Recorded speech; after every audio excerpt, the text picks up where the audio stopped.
Okay, in this video, I've gone from the welding helmet back to my Diamondbacks hat. I got this at Goodwill, by the way, for like $2. Sunglasses I got at Dollar Tree for 99 cents or $1.25, something like that.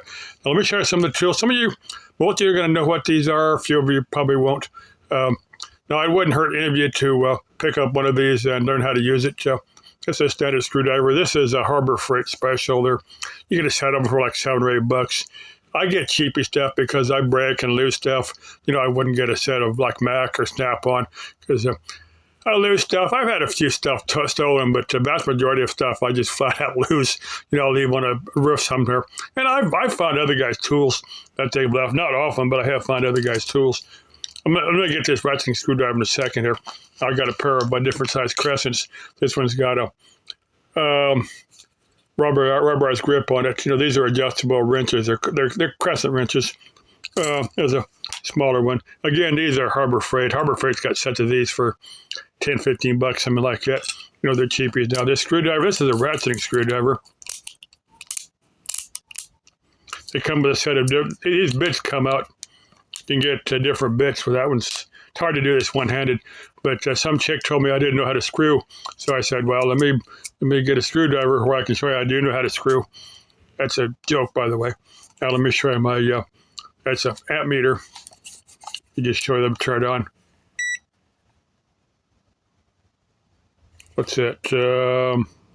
400 amps. 40 amps.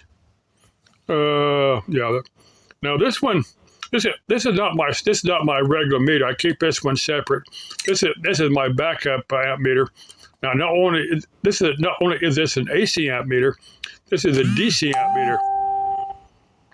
Now I got this off of Amazon. It's like $25, $30 for it. It's a cheapy meter. I don't get expensive tools. Again, I've got the Feel Piece, the Fluke meters. Now to me, like Feel Piece, Fluke, the more expensive meters, you just pay the name, like buying a Cadillac car. Now, a Cadillac can just as easily break down on the road. Of course, I could fix a Cadillac, but I'm not going to pay the extra money for a Cadillac. I drive a Chevy pickup. Now, this meter is cheaper than a Chevy pickup. But I said, I get the cheap stuff because I found that the Fluke and the Feel Piece last just as long as these things do. They'll outlast the warranty, and that warranty is just kind of a sucker's bet. But anyway, I get the cheap stuff because, but anyway, like I said, this has a, AC and DC voltmeter. It's got a capacitor checker on there, where you can just take, I don't know the range on it, but I can check, the oil running capacitor. The biggest one I've seen on an air conditioning is like 80 microfarad, and this will let this will check one of those real easy. We'll check the oil running capacitors. I'll periodically, check an oil running capacitor. But this has a DC amp meter, which is, I don't do much, DC amps, but it's handy to have if you do need to check something, DC amps. I bought one about 4 or 5 years ago. I paid extra for it, and this one was the same price as the standard meter. So I said, well, I'll just get this, and I think I used it once. When I first got it, just checked maybe I think I had hooked it up to my pickup. I had had my friend go in there and start it, and would stick it on the 400 amp scale. I think it went over about 200 amps for about a second, and then then you started it. Went back over to zero on the starter, but it will check DC amps, which is handy if you're doing a lot of automotive or DC stuff.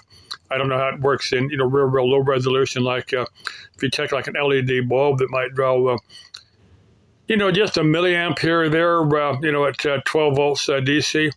I've never really used it for that. I don't do much of that. Of course, there are other meters that you can wire in a circuit to check real low amperage stuff, just covering this.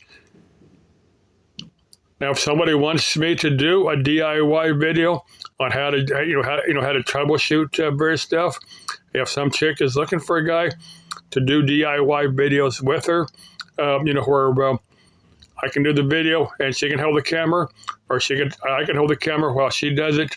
I'd certainly be interested in doing a few DIY videos, but they would, on any DIY video that I would ever make, I would definitely, make a disclaimer on there.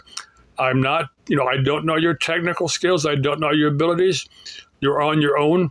If you're working on anything high voltage, like 120, 240, maybe 480 volt stuff, well, if you're working on anything higher than 240 volts, you definitely want to exercise extreme caution because that type of equipment can kill you.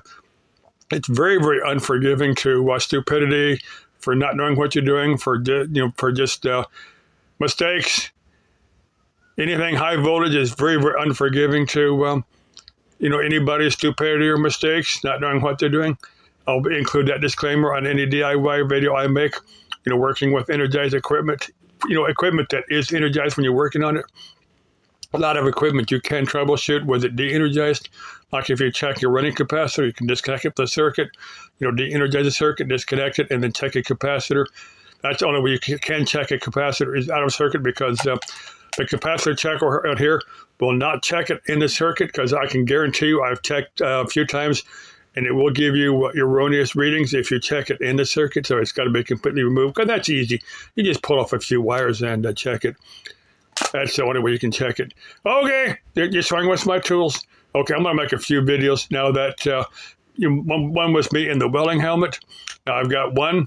It's a short that I did, me in the welding helmet. It's got almost 800 views.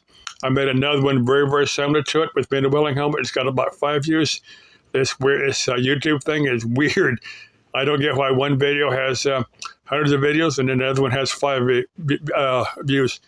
It's like my Me and Speedos videos. About the third most popular video I've got is a Me and Speedos video. It's got about 6,700 views. That's why people want to see me in Speedos. Maybe there's a lot of lonely little old ladies out there.